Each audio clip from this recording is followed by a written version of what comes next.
தீபாவளி தீபங்களின் திருநாள் இந்தியா முழுவதும் மற்றும் உலகெங்கிலும் உள்ள இந்துக்களால் மிகுந்த உற்சாகத்துடன் கொண்டாடப்படும் ஒரு முக்கிய பண்டிகை ஆகும். தீமைக்கு எதிரான நன்மையின் வெற்றியையும் இருளுக்கு எதிரான ஒளியின் வெற்றியையும் இது குறிக்கிறது. தீபாவளி கொண்டாட்டங்களுக்கு பின்னால் பல புராண கதைகள் உள்ளன. தீபாவளி நரகாசுரன் என்ற அசுரனை கிருஷ்ணர் வதம் செய்த நாளாகவே கொண்டாடப்படுகிறது. தேவியின் மகனான நரகாசுரன் தான் பெற்ற வரங்களால் தேவர்களுக்கும் மக்களுக்கும் பெரும் துன்பங்களை விளைவித்தான். அவனுடைய கொடுமைகளை தாங்க முடியாத தேவர்களும் முனிவர்களும் கிருஷ்ணரிடம் முறையிட்டனர். கிருஷ்ணர் தனது மனைவி சத்யபாமாவின் உதவியுடன் நரகாசுரனை வதம் செய்தார். நரகாசுரன் தனது இறப்பிற்கு முன் தான் மரணிக்கும் தினத்தை மக்கள் அனைவரும் மகிழ்ச்சியுடன் புத்தாடை அணிந்து தீபங்கள் ஏற்றி இனிப்புகள் வழங்கி கொண்டாட வேண்டும் என்று வரம் கேட்டதாக புராணங்கள் கூறுகின்றன. கந்த புராணத்தின்படி பார்வதி தேவியின் 21 நாள் கேதார கௌரி விரதம் முடிவடைந்த பிறகு சிவன் பார்வதியை தன்னுள் பாதியாக ஏற்று அர்த்தநாதீஸ்வரர் உருவம் எடுத்த நாளாக கூறப்படுகிறது. இதனை நினைவுபடுத்துவதாகவும் தீபாவளி பண்டிகை கொண்டாடப்படுகிறது. மகாபாரதத்தில் வாயிலாக ஒரு புராண கதையும் கூறப்படுகிறது. மகாபாரதத்தில் சூதாட்டத்தில் தோற்ற பாண்டவர்கள் வனவாசம் அனுப்பப்பட்டனர். அதன்பின் அவர்கள் போரிட்டு வெற்றி பெற்று நகரம் திரும்பிய போது நாட்டின் மக்கள் அவர்களை வரவேற்கும் விதமாக தீபம் ஏற்றி கொண்டாடியதாகவும் கூறப்படுகிறது. அதன்படியே நரகாசுரன் வதம் செய்யப்பட்ட ஐப்பசி மாதத்தில் வரும் சதுர்தசி திதியில் தீபாவளி கொண்டாடப்படுகிறது. தீபாவளியன்று அதிகாலையில் எண்ணெய் தேய்த்து குளிப்பது கங்கா ஸ்நானம் என்று அழைக்கப்படுகிறது.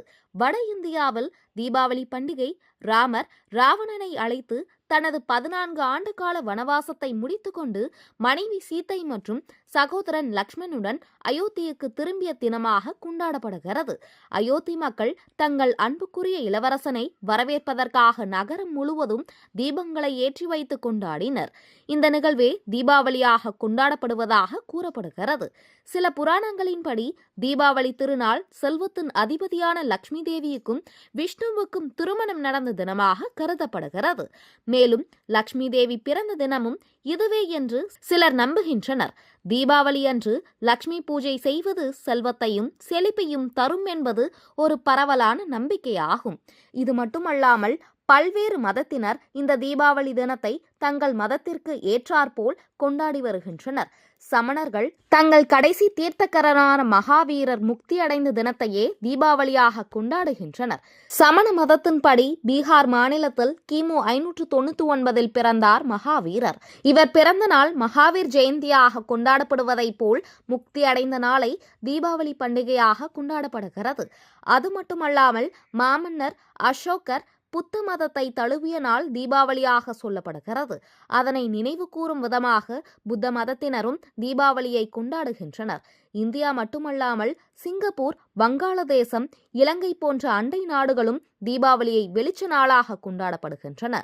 சீக்கியர்களுக்கு தீபாவளி ஒரு வரலாற்று சிறப்புமிக்க நாள். 1577 ஆண்டில் இந்த நாளில்தான் பொற்கோயில் கட்டுமான பணிகள் தொடங்கப்பட்டன. வரலாற்று ரீதியாக கிபி 12ஆம் நூற்றாண்டை சேர்ந்த கல்வெட்டுகளில் தீபாவளி பரிசுகள் வழங்கப்பட்டது பற்றிய குறிப்புகள் காணப்படுகின்றன.